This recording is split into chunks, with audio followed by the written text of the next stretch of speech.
Some of us are outwardly successful, but inwardly feel unhappy and living a life lacking in purpose and meaning. The Necktie and the Jaguar by Carl Greer can help you discover what's important to you and how to go for it. For more information or to purchase the book, visit carlgreer.com. That's CARLGREER.com.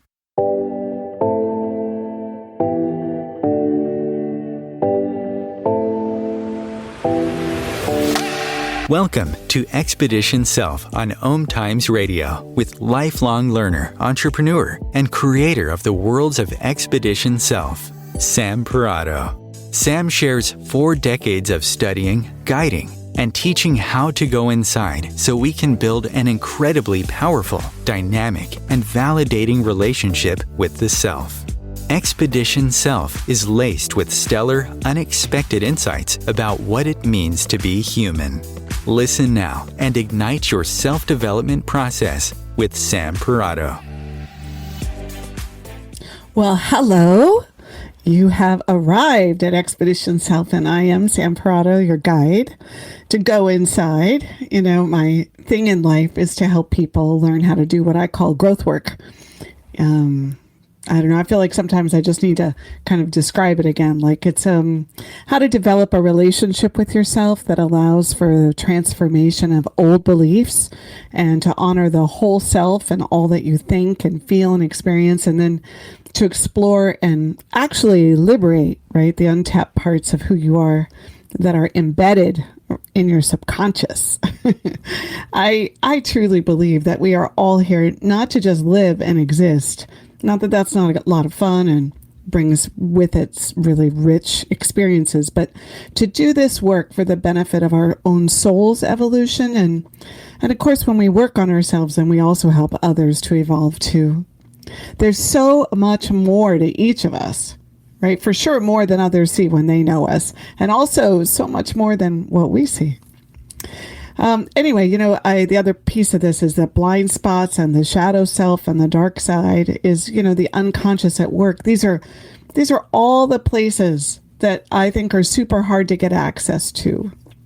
I think I'm going to do a show about this in the future because they're so darn elusive. And, you know, because of the essence of what they are, they're tricky and they're always hiding out like from us, and they exert so much power in our lives. I wanted to mention them today because we're talking about power. And, you know, they're one of the big mega players in what goes on in our lives. And oftentimes these hidden, you know, shadow parts of ourselves are the director, really, of what's happening for us, too. So on Expedition Self, I want to keep bringing attention to what we're really doing here and what I'm doing here, right? To help you wrap words around your own process. I know sometimes it's hard to find the words that go with what's happening inside of you. And you know, for me, as I've engaged in my growth process, finding the words that explicitly describe what I'm feeling, it helps it to be more real and make more sense. So I encourage you to keep framing up your sense of who you are and what you're working on and what's going on inside, because I think it'll help keep it clear in your head. And this is the thing, when things are more clear in your head, then your whole self is freed up to allow the unexpected and the unplanned and the uncontrolled to make its appearance. So, okay, enough about the general topic of growth work and going inside. Remember, this is a call-in show. I'd love to hear from you. I mean, even with what I just said right now, you could call in and you could tell me about your growth process and what's involved in going inside for you, or how you describe it, or what experience you've had with your subconscious. So the number is 202-570-7057. And I would love it if you decide to just on a lark call in. So, all right, our topic today, now that I'm actually getting to that, is all about power, how you wield it, right? How you find it. You know, choosing a topic each week for me is rather intuitive. Like, it's like what's on my mind and what am I getting stirred up about. So when power showed up and said, hey, choose me. I'm like, didn't I already choose you somewhere along the way? I was sure I had done a show on power, but for the life of me, I couldn't find it in the archives. So, well, voila, here we are. We're going to talk about power today. And it's a subject that is so near and dear to my heart. One that I have definitely spent 10,000 hours, the 10,000 hours that Malcolm Gladwell writes about in The Outliers. I've spent that kind of time. And, the thing about power work, the actual study of our power, is that it's everywhere, because there is no one person that isn't dealing with it or working through it or being impacted by it, even if they don't know it, right?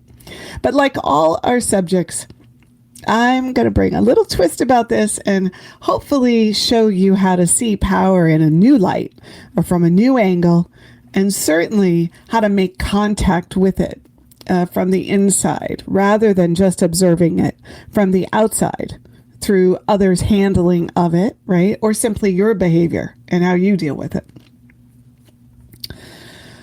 Okay, so, there's always a couple pieces I want to put in the space before we really dive all the way into the center. So I want to start with this one, which is, I don't think behavior is anything more than a billboard to tell us that something's happening on the inside. I don't really like talking about good behavior and bad behavior as the way to manage ourselves, because it's like describing the leaves on a tree that have no choice but to be the color they are at the time, right, that they are. The tree roots grow the trunk, and the trunk grows the leaves and the fruit.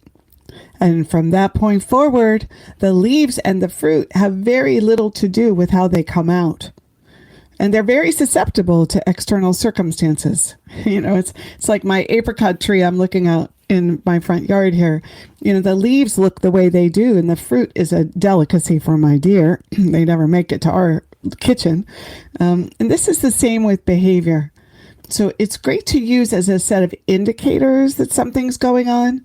But when we jump to the conclusion to analyze and assess the behavior and then change it, I feel a little like we're selling out our human self-experience. We're only seeing a very abbreviated version of ourselves. So this behavior thing's really important when we talk about power, right? Because there are all kinds of ways that we see power being worked with in behavior. And I'm wanting you to look at the behavior as we go through today, but also to look beyond it and question what's happening in the power stuff. What's really happening there? So when you study your power, you want to be looking for what isn't power, and then trying to find what is. Okay, I'm going to say it again. When you study your power, you want to be looking for what isn't power more than trying to find what it is. And the reason for this is because the psyche has a way of latching onto experiences that feel powerful, but really are pseudo substitutes for it. Let's walk through this. Find a moment before the age of 8 when you can get in touch with someone in authority doing or saying something, and you feeling as if you have no ability to alter how it went. See if you can replay that moment as if you're watching a movie in your mind's eye, and let your mind then recreate it and stay in it for a few seconds longer, and then notice what you felt like in your body. Was there any tightness or shrinking or feelings that came up like anger or fear? Notice what your body did while it was happening, that moment, that it was an interaction with someone in authority. See if you can find the place in yourself where the things you were watching or observing met the experience where you were having inside. Okay? Take all those things that are in the mind's eye, and then the connection with what was going on in your body on the inside, and see if you can find the very place where you can connect both for yourself, because that's powerlessness.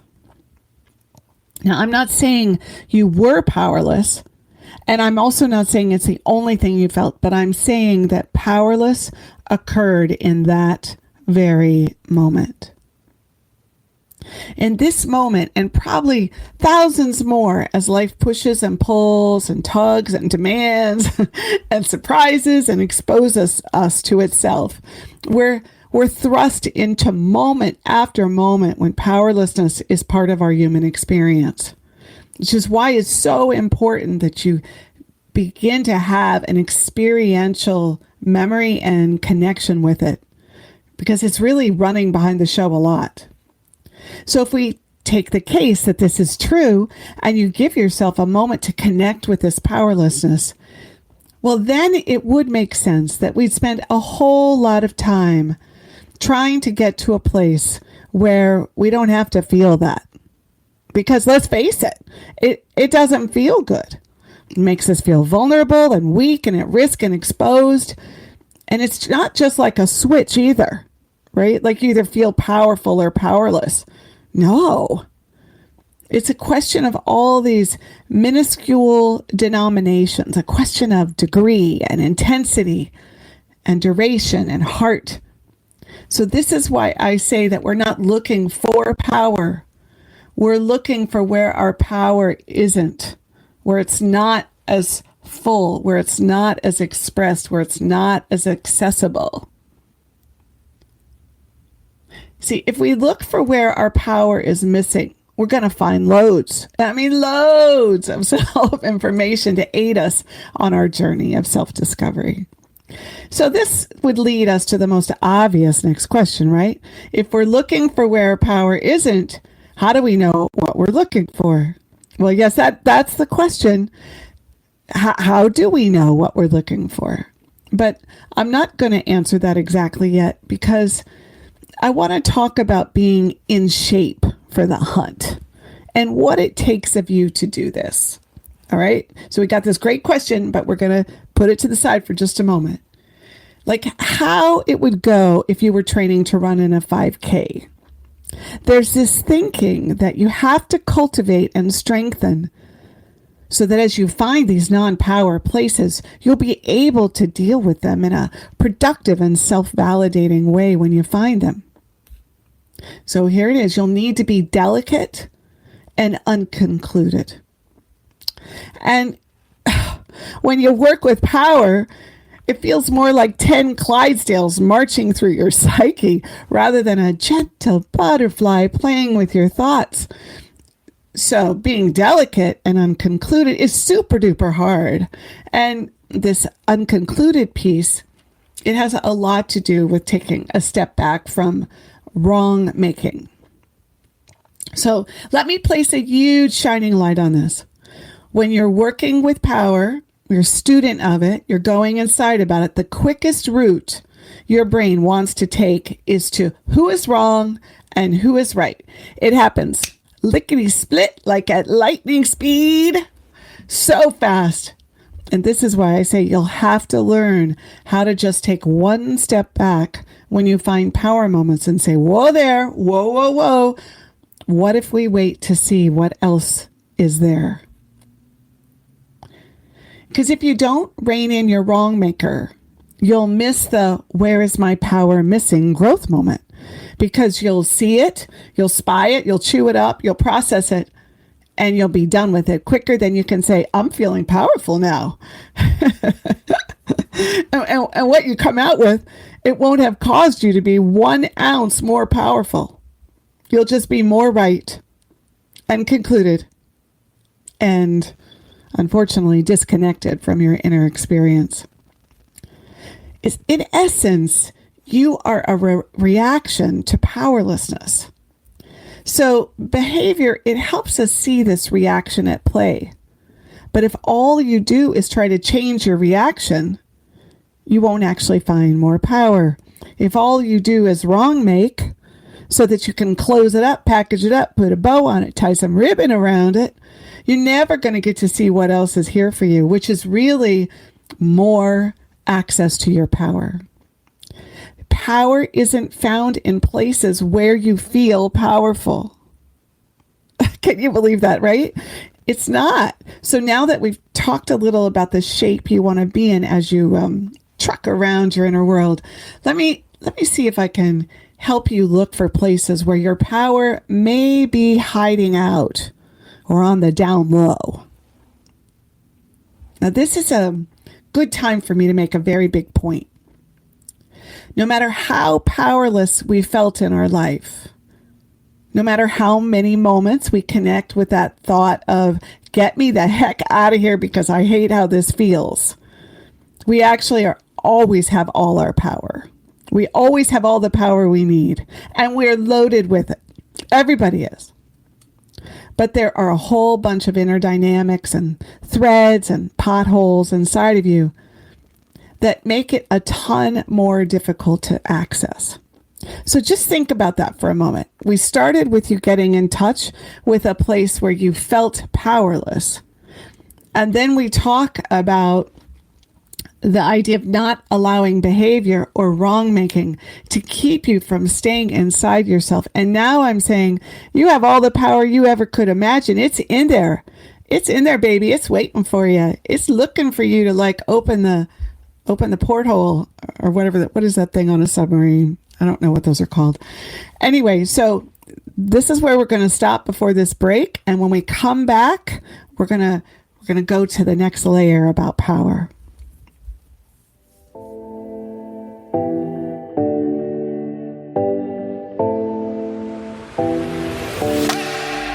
A conscious lifestyle for a mindful life. OMTimes Radio. IOM FM. OMTimes magazine is one of the leading online content providers of positivity, wellness, and personal empowerment. A philanthropic organisation, their net proceeds are funneled to support worldwide charity initiatives via Humanity Healing International. Through their commitment to creating community and providing conscious content, they aspire to uplift humanity on a global scale. Connect at omtimes.com. OMTimes, creating a more conscious lifestyle. My name is Victor Furman. Some call me The Voice. I've always been fascinated with human nature, spirituality, science, and the crossroads at which they meet. Join me Wednesdays at 8 p.m. Eastern on OMTimes Radio, and we'll explore these topics and so much more on Destination Unlimited. Coping-19, brought to you by CDC and the Ad Council. If you're feeling increasingly lonely right now, you're not alone. It's totally normal. Even though we may not be able to get together in person, connecting virtually with friends and family still gives you a chance to interact with people and may help raise your spirits. Join a virtual book club, set up group text chats, or online video coffee breaks with coworkers. Find more self-care and coping tips at coping-19.org. All right, we're back. This is Sam Parrotto. That's who I am. And we are in a conversation on Expedition Self today about power. And, on break, I was thinking about the whole idea of power. There's all these words about empowerment and, stand in your power and truth to power and all that stuff. I think, in so many ways, right, our power has to do with just what we're here to express and be in. And so it everything you want to do, everything that's part of life, everything that matters in terms of your relationships, this power conversation has something to do with it. So I don't know where you were left before we went to break, but I would love to hear from you in terms of what's your reaction to in this whole idea of I have all my power, even if I feel powerless, right? So here's the number again, just one more time, 202-570-7057. Okay, so the first thing we want to really look at is that just because something feels powerful to you, it doesn't mean that it is. Because lots of times when we feel powerful, we've just gotten very, very successful at finding a way to not be vulnerable anymore. Of replacing it with some action or confidence or knowing or righteousness. So there's an illusion in that. I called it the pseudo power earlier. And what may come with it is also a sense of control, the actual act of controlling something. So if you're going to study your power, you're going to want to start with a pretty clear intention to debunk what you think it is. It's not being productive. It's not telling someone what you think of them. It's not taking control of the situation. And it's not standing in a position of assessing and reinforcing how right you are.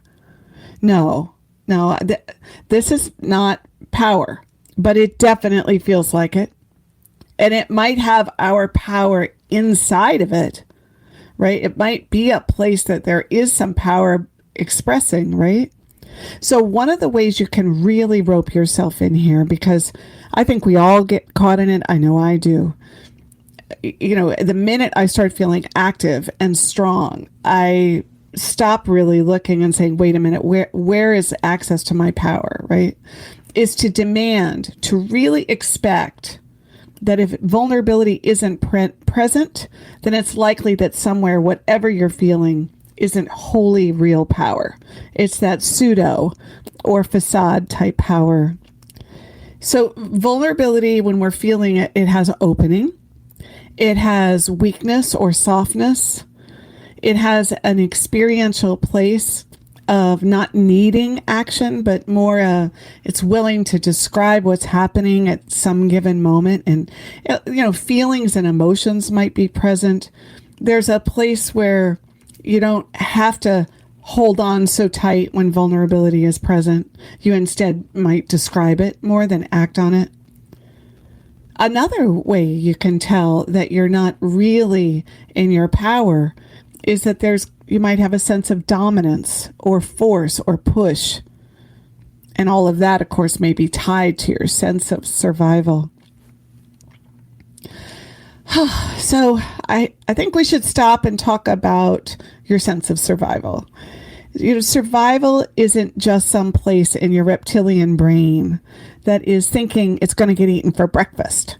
Or it's not that place where you're afraid you won't have food and shelter.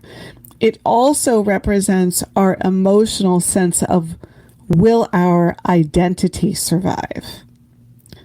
And I think this gets missed a ton when people talk about being in survival mode. They think it's a lot about, right, physical safety. But it is so much more than this. Survival mode is any place where you believe that your identity is at risk, where you think your sense of self will be exploited or harmed, where emotionally you'll be damaged in some way. So you can see that in any way, buried inside each of those layers of the unconscious self, survival mode is going to have you tap into something that will look like power in order to make sure that you're okay and that you get through it. Now, remember, I always think of these layers of the unconscious self as like baklava, or all the layers they use to make croissants, right? And that each layer has its own experiential thing to work with. And then the next layer, you do it again, but from a different vantage point. So that's survival mode that I'm talking about. It's always present, no matter what layer we're at. Like, I have been doing this work like a long, long time. And every layer I make contact with, I find a new layer of this. So you might be saying, isn't that my power I'm using to make sure I'm going to endure? I'm going to get through this? Well, remember I said earlier that the exploration for power entails a whole lot of delicate sorting out, a very humble and appreciative listening and looking. And it's important not to get fixated on the behaviors that get you closer to what's happening inside of you. A lot of times I notice people grab onto a behavior, theirs or someone else's, and they go, that's what it is. That's all it is. It's no big deal. That's it. Instead of actually settling in and looking for more answers, for more dimension, for more nuance. So when you pull apart the power that is a reaction in some way to feeling powerless, it's not that it doesn't have power in it, but rather it's being fueled by the energy of the reaction, which is basically the fear and personal drive to get the heck out of something that feels bad. You're saving yourself, and there's a lot of energy involved in that. I don't know. For some reason, I keep picturing me in the Everglades, and I keep seeing this crocodile as I'm talking about this chasing me, right? It's like image of what I'm describing. And I could tell you that if that happened, because it's never really happened to me, for someone who hates to run and pretty much lumbers more than moves when I try to, I would be moving very fast to get away from that darn crocodile. So although I'm using an element of my power to do it, it's not really the kind of power that is sustainable and wieldable. So I want to talk about this word, wieldable. And the more I say it, the more it doesn't even really sound quite like a word. When we operate in that reactive and pseudo power place, our power is definitely not wieldable because it's too busy erupting or flowing out of us in response to avoidance or a threat. So what we're talking about today is how to start to notice the differences in power and how they intersect with your inner world. We're talking about how to notice the difference between feeling powerful that's actually a reaction or is tied to some survival thing, or, right, might have other dynamics at work in it, having to do with replacing that feeling you didn't like having, right? Or is it the kind of power that you're moving the stones away from, you're moving the things that are in the way and just freeing it up and giving it this place where it just, is so vibrant and so available to you that you're able to connect with it and move it in the direction that you want to. So remember, your work in power isn't about getting it or holding on to it and knowing you've got it. It's about walking along with the inner self and noticing and noticing and noticing some more without making things wrong and without being heavy-handed when you notice them. So you're freeing it up. You're opening the portals. You're getting access. You're making contact with the place where your power really exists and fuels all these other things that look like pseudo power. So another chock full place to notice power getting misdirected is in the areas where you give and you please. Whew. Well, if we take a big breath and just start to drop into this aspect of being, you might think of it in this way. You're using your power to give and please others. And inside of doing that, you're anticipating others' needs rather than them potentially taking care of their own. And you might be deferring your own needs or sacrificing what you need. And you're holding back some aspect of yourself because, well, it could have a bunch of reasons, but maybe it's like you want to make sure they are comfortable and not necessarily you. And you want to make sure you don't occur as selfish or self-serving. We wield our power here by subjugating in deference to giving and pleasing. So I ask you to think about, well, what are you getting out of this? How does your power find a way to get met by being the giver, the pleaser, and the one who sacrifices for another? And if you get in there with your thoughts, think about how much power you get out of being needed, of being the one who provides, the one who gives the gift.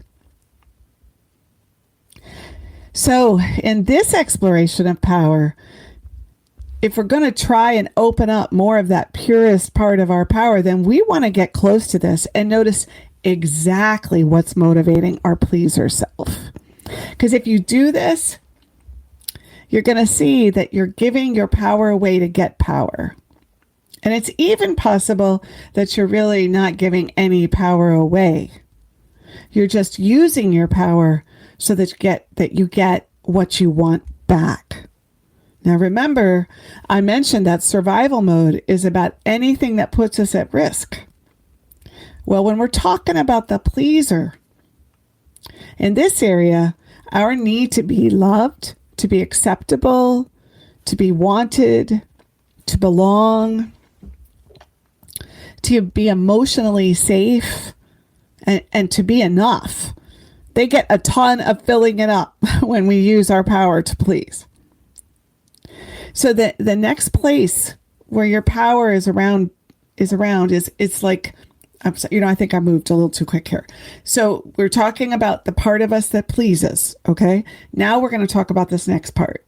And the next part has to do with backing up and retreating and moving away from anything that you deem as overpowering or demanding something of you you don't want to give, or any place that causes you to feel things you don't want to feel, like being constrained or limited or pushed into a corner. So first off, let me say that when you back away, there's power in doing it. I have to say, I get so frustrated with this society that's always geared toward making the aggressor the only one working with power. Backing away or being passive has just as much power embedded in it as coming on strong or pushing forward. Now, I'm not going to talk about like the, power sources in the world and how that all plays, because really what I want you to be able to focus on is what is yours and what you can work with. So think of it this way. Power is an energy source. It's you as the energy source. It's not right or wrong or good or bad in and of itself. So whichever way or direction it's wielded, it's going to produce some action or ultimate behavior. So if I go out with that energy, then it's going to look a certain way. And if I go in with that energy, or I back up, or I retreat, then it's definitely going to feel like something. I think the word distort comes to mind here. It's that what we're talking about is that we have these needs, right? Both survival based and our emotional needs, the needs of being human. And we start to utilize our power to try to get all of that met. And when that happens, it kind of gets circuitous. It starts to twist and turn like a pretzel. And then it doesn't have this free expression, this free release. And that's what we really want to try to get in touch with all the time, is how to get access to the most direct, concentrated version of ourselves, of our power at the source of that. So we want to start with remembering that we are powerful. We have all the power we need, and it's more a matter of uncovering it, of cleaning it off, and understanding the true nature of power better. And then recognizing when you back away from some moment is super duper helpful and essential if you want more access to your power. So let me add something here. Most people don't only go out with their power. They also have places they go in. I have some very aggressive, pushy people in my life. Actually, I think I probably am one. And I am always amazed when I watch them cave in settings I would never expect it otherwise, with their kids, or when they're dealing with financial issues, or when they talk to their family. So power is power is power, and what we want to do is become a student of it. Okay, so when you're working with the move forward or the pull away aspect of power, you're going to want to look beneath those behaviors and ferret out the needs that are actually at work, the reactions that are engaged, and the lack of vulnerability that would have you get in touch with your fear. Lots of fear here, right? Fear of loss. and fear of feeling, right? Fear of looking bad. Lots of fear plays a role in having that power kind of start twisting around like a pretzel rather than being a direct route from your heart and your being out to the world. It's the only way to get closer to your source of power. And really, what is the source of your power? That's where we're headed in this conversation. It's not like a singular destination. It's more like a place that you can keep revealing and uncovering and finding your way to, and then forgetting, and then returning. If you make others' use of power wrong, if you shrink away from their use of power and then make it seem like you were powerless, then you're not holding on to the idea that you had power the whole time and that it's on you to mine it, to unearth those treasures. This is really hard to do, though, because our inner child, the one who felt powerless, who likely felt powerless at any thousands of moments growing up, is often in the driver's seat of your unconscious. When we come back from break, we're going to dive in a little more about that and just talk about how the inner child gets in the driver's seat, but we don't really realize it, and how that plays a role with our power.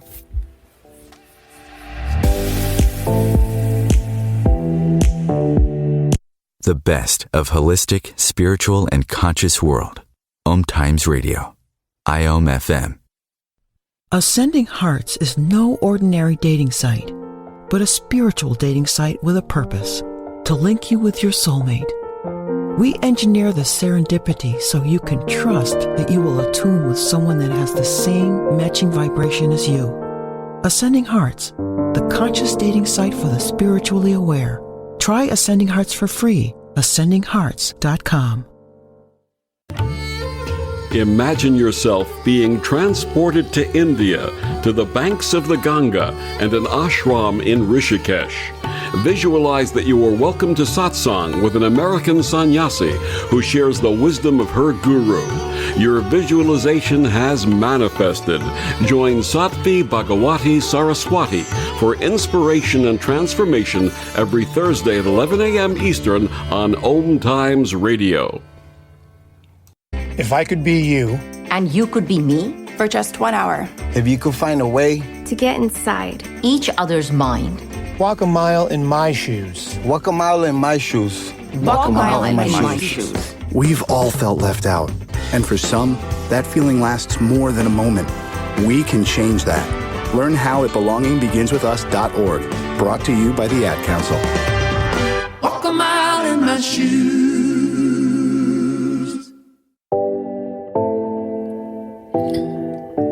All right. Well, we are in a conversation about power, and we hit the spot where we're going to start to, well, not start, but actually open up one more layer about how we can feel powerful or feel powerless. And really, it's not what's really going on. It's really part of our inner child's experience. And this is the conundrum, right? Is that we're starting to say, let's look and discern what is really going on. So it's hard to do because our inner child, the one who felt powerless, right, is now in the driver's seat of your unconscious a lot of times. And so you think about it and you say, no, you're really not so powerless. But that 5-year-old, it would be like saying, tell your parent that you're not going to clean your room and don't be afraid to take a stand.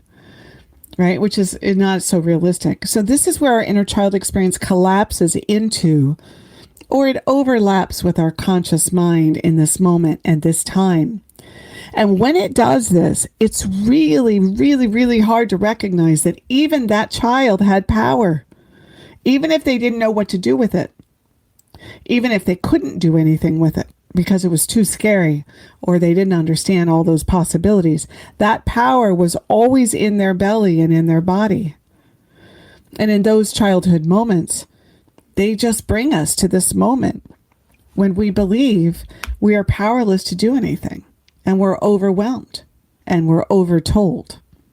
So if you're really going to work with your power, you'll have to begin to form a bit of a dialogue between your inner child and your adult self. And remember, in your subconscious, every day of every minute of every day of every week of every month of every year of your life is housed in your subconscious. So when I talk about your inner child, I'm not even talking about one inner child.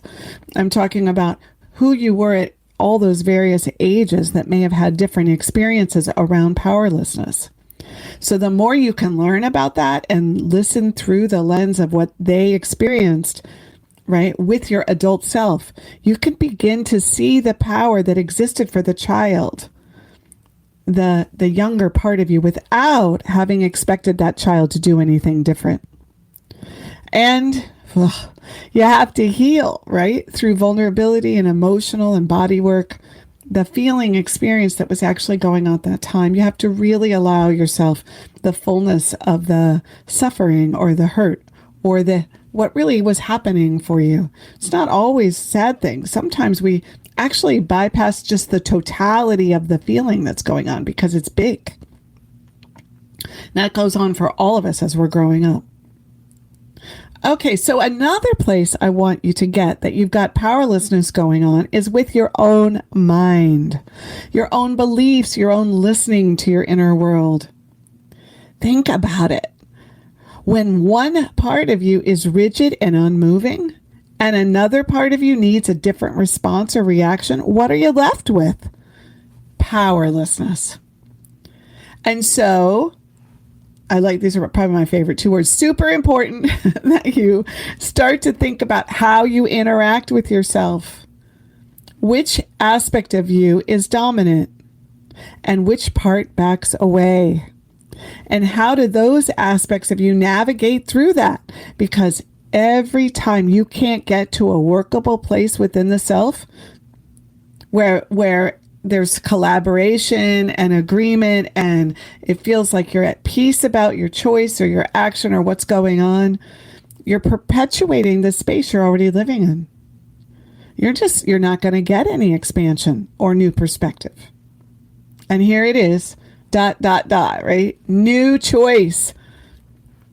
Choice, not having any other way to experience or see something or to do something. Right? That's choice. No choice. So from this idea of choice, it's a big place where we can learn about power. I think it's safe to say that I feel powerful when I have choice. I live with this idea that as long as I have choice, I'm going to feel powerful about it. But the myth in here is I always have a choice about how I'm going to relate to something. I don't have a choice and not have a choice. But I live in that illusion. This is one of the places I get twisted up with the pretzel. Always. I always have a choice about how I'm going to relate to something. I have a choice to receive life. I don't have a choice about how everything will happen in the outside world.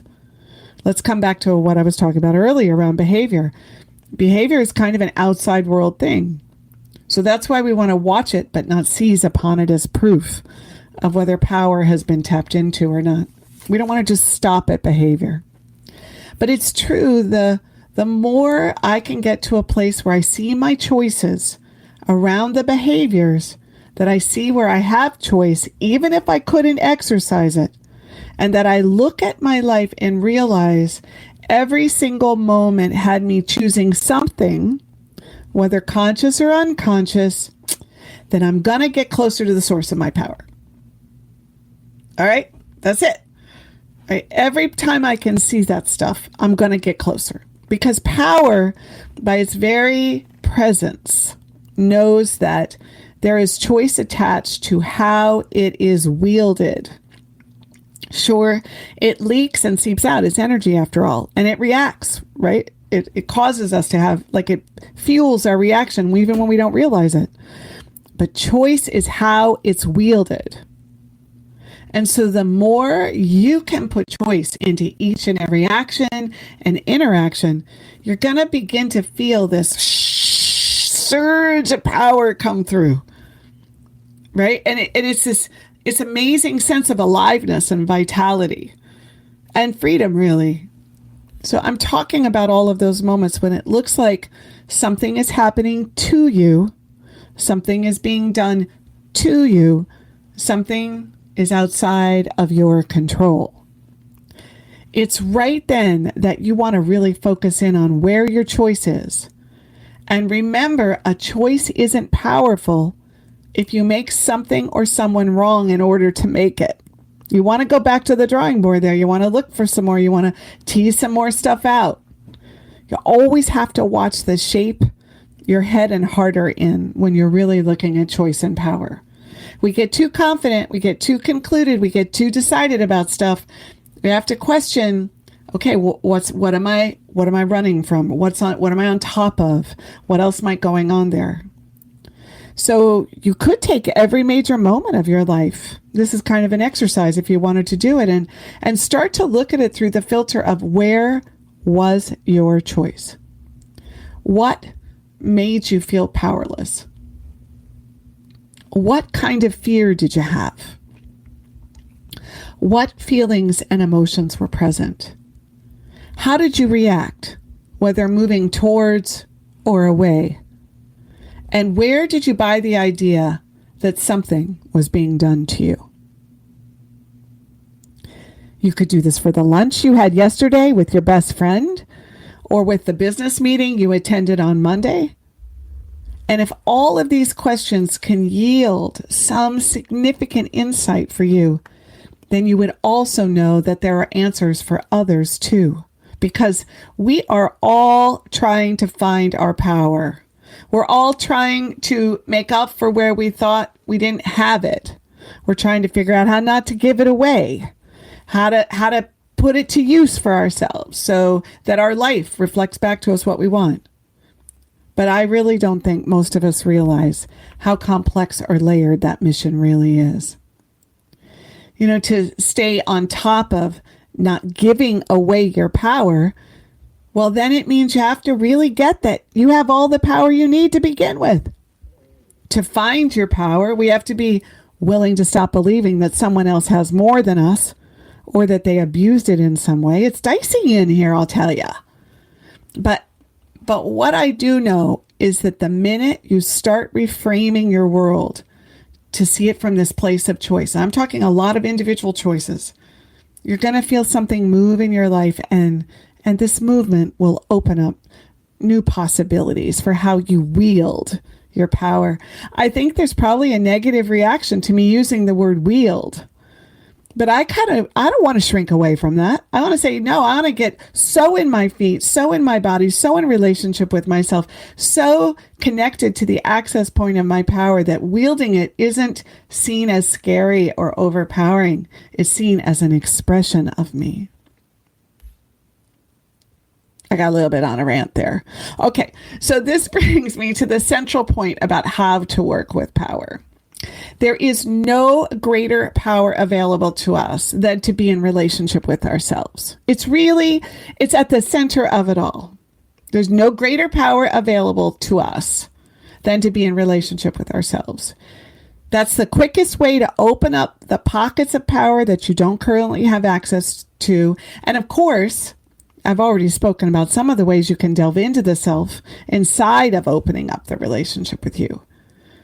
But if you think about it, the minute you form a more open, a more substantive, a more honest, I'm here because I want to be relationship with the self, and I mean all of the self, you're going to experience a sense of power because you are there in yourself. You're standing there and you're occupying, not backing away from who you are. And you're willing to stumble and falter in the face of all of that. You're there, you're willing to deal with everything that doesn't feel good, everything you don't want to be. Imagine that. So here's the twist, that the power you are most afraid of may be your own. You ever think about that?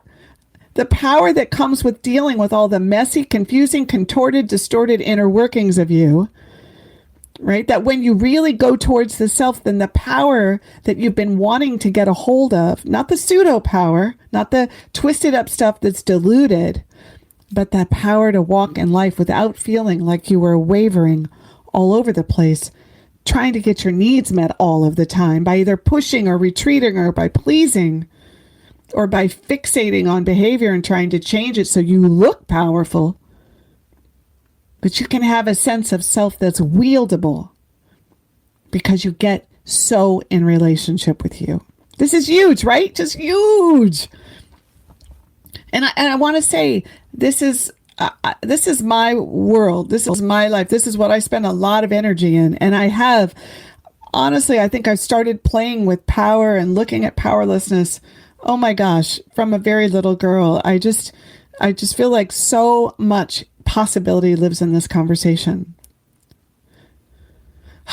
So, the shortcut to help yourself do this every day is to be willing to ask the question, what is it that's going on with me? What's happening inside? Just turn and face yourself, and your intellect will come along for the ride. And you're going to want to bring in the most amount of genuine personal intention you can when you ask it. You don't want to filter or rule out any piece of information that comes back at you, that you're going to gain skill at doing that. Gain skill at noticing and feeling discomfort. You're going to gain skill at allowing all those mucky emotions to come up that might show up. You might even see resentment or jealousy or those things that we don't want to, the things that make us so-called not a good person. You want to be open to all of that. Maybe you'll see where you feel like something's been done to you or a place where you feel powerless, and you'll need to unpack these and be with them and sit in it and feel it. Yeah, you want to keep opening and opening so the inside of the self can give you more. And when this happens, you're increasing your connection to your own power because you're powerfully stepping towards you.